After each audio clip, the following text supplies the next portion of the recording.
వచ్చేసింది ఆది శ్రావణం షాపింగ్ అంతటికి అతిపెద్ద కేజీ సేల్. కేజీ సేల్ తో పాటు up to 61% of 1+1 offers, combo offers ఇంకా మరెన్నో. CMR shopping mall. కాంగ్రెస్ లో కుమ్ములాట నడుస్తుంది. ప్రభుత్వ పార్టీ పెద్దల మధ్య మాటల మంటలు, మంత్రుల మధ్య మాటల యుద్ధాలు, సొంత సోదరుల మధ్య అలకలు, డీసీసీ అధ్యక్షులపై కత్తులు దూస్తున్న మంత్రులు, ఎమ్మెల్యేలపై మండల నేతల రోడ్డు పోరాటాలు. గల్లీ నుంచి గాంధీ భవన్ దాకా, గాంధీ భవన్ నుంచి ఢిల్లీ వరకు అంతటా ఒకటే సీన్. బయటకి ఐక్యత నటిస్తున్న అంతర్గత కుమ్ములాటలతో కాంగ్రెస్ అతలాకుతలమవుతుంది.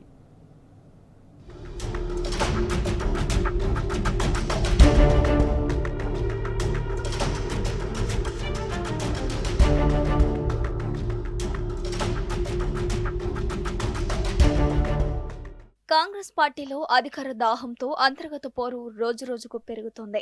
పార్టీ పెద్ద, ప్రభుత్వ పెద్దల మధ్య పచ్చగడ్డి వేస్తే బగ్గుమని స్థాయికి విభేదాలు ముదిరాయి. నువ్వంటే నువ్వే అనుకుంటూ రచ్చకు దిగుతున్నారు.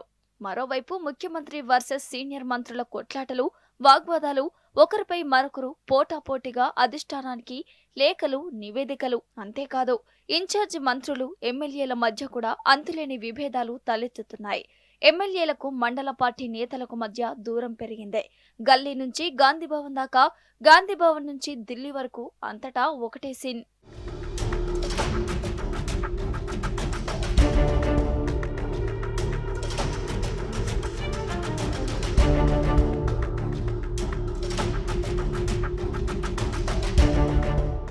తెలంగాణ కాంగ్రెస్ లో అంతర్గత విభేదాలకు కేంద్ర బిందువుగా రాష్ట్ర అత్యున్నత నాయకత్వమే మారిందన్న చర్చ పార్టీ వర్గాల్లో వినిపిస్తోంది. ముఖ్య నేతకు సీనియర్ మంత్రులు ఉత్తమ్ కుమార్ రెడ్డి, బట్టి విక్రమార్క, పీసీసీ అధ్యక్షుడు మహేష్ కుమార్ గౌడ్ మధ్య సంబంధాలు అంతంత మాత్రంగానే ఉన్నాయన్న అభిప్రాయం వ్యక్తమవుతోంది. బయటకు ఐక్యత ప్రదర్శించే ప్రయత్నం చేస్తున్నా కీలక నిర్ణయాలు, పదవుల పంపిణీ, పరిపాలనా వ్యవహారాలు, పార్టీ నిర్మాణం వంటి అంశాల్లో విభేదాలు తరచూ వెలుగులోకి వస్తున్నాయి. ఇటీవల రాష్ట్ర ప్రభుత్వ పెద్దకు, రాష్ట్ర పార్టీ పెద్దకు ఢిల్లీలో అనూహ్య సంభాషణ జరిగినట్టు చర్చ జరుగుతోంది. నిన్ను నేనే పార్టీ అధ్యక్షుడిని చేశా, ఇప్పుడు నాపైనే రాజకీయాలు చేస్తున్నావా అంటూ ప్రభుత్వ పెద్ద ప్రశ్నించినట్టు తెలిసిందే. నేను పార్టీ లైన్ కు అనుగుణంగా పనిచేస్తున్నా, మీ అనుకూల మీడియానే నాపై దుష్ప్రచారం చేస్తోందని ధీటుగానే రిప్లై ఇచ్చినట్టు సమాచారం. ఇదే సమయంలో బట్టి, ఉత్తమ్, శ్రీధరబాబు వరుసగా ఢిల్లీకి వెళ్లి కాంగ్రెస్ అధిష్టానంతో సమావేశమవడం కూడా రాజకీయంగా ప్రాధాన్యం సంతరించుకుంది. ఈ ముగ్గురు ఏఐసీసీ పిలుపు మేరకే ఢిల్లీకి వెళ్లారనే ప్రచారం జరుగుతోంది.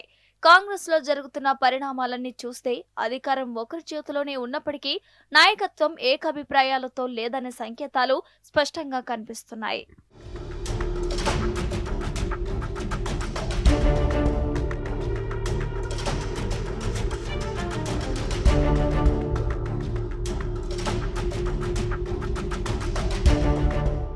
పార్టీ నాయకత్వంలోనే కాదు, ప్రతి జిల్లాలో ఎమ్మెల్యేలు, మంత్రుల మధ్య కూడా సమన్వయం లేకపోవడం పార్టీ కేడర్ను అయోమయంలో పడిస్తోంది.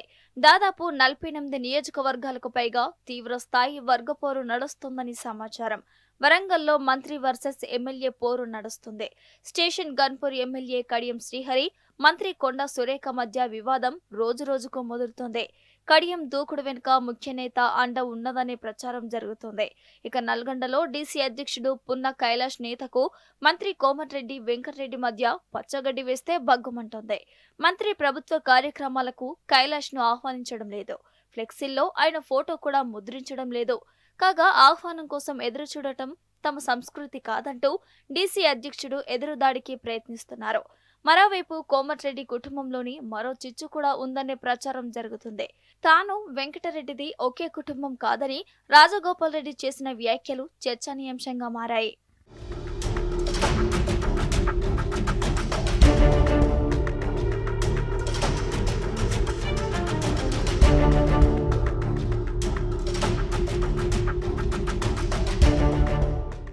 జూలైలో టీపీసీసీ ప్రకటించిన మండల పట్టణ కమిటీల నియామకాలు రాష్ట్ర వ్యాప్తంగా చర్చకు దారితీశాయి.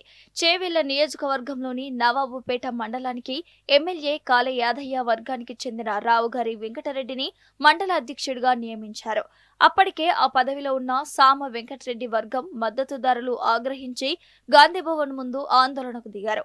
ఇక తుంగతుర్తిలో కూడా ఎమ్మెల్యే మందుల సామిల్ 9 మంది మండలాలకు అధ్యక్షులను ప్రకటిస్తే మాజీ మంత్రి దామోదర్ రెడ్డి వర్గం నిరసనలు చేపట్టింది. 2 వర్గాలు రోడ్లెక్కి రాళ్లు రువ్వుకున్నారు. స్థానిక ఎంపీ చామల కిరణ్ కుమార్ రెడ్డి, ఎమ్మెల్యే సామేల్కు విభేదాలు ముదిరాయి. ఇక పాలకుర్తి ఎమ్మెల్యే యశస్విని రెడ్డి, స్థానిక సీనియర్లకు మధ్య వివాదం క్రమశిక్షణ కమిటీ వరకు వెళ్లింది. ప్రభుత్వ సలహాదారు Shabbir Ali, PCC general secretary గడ్డం చంద్రశేఖర్ రెడ్డి మధ్య ఆధిపత్య పోరు నడుస్తుంది. జగిత్యాల డీసీసీ అధ్యక్ష పదవుల్లో వివాదాలు తలెత్తాయి. యాదాద్రి భువనగిరి మున్సిపాలిటీ పాలనలో విభేదాలు షురు అయ్యాయి. యాదగిరిగుట్ట దేవస్థానం బోర్డు సభ్యురాలు ఈశ్వరమ్మ యాదవ్పై యూత్ కాంగ్రెస్ రాష్ట్ర అధ్యక్షుడు జక్కిడి శివచరణ్ రెడ్డి చేసిన వ్యాఖ్యలు తీవ్ర దుమారం రేపాయి. మోత్కూరులో కాంగ్రెస్ నేతలంతా వర్గాలుగా విడిపోయి అట్రాసిటీ కేసుల వరకు వెళ్లాయి. ఇలా దాదాపు 48 నియోజకవర్గాలకు పైగా వర్గ విభేదాలతో కాంగ్రెస్ పార్టీ అతలకుతలమవుతోంది.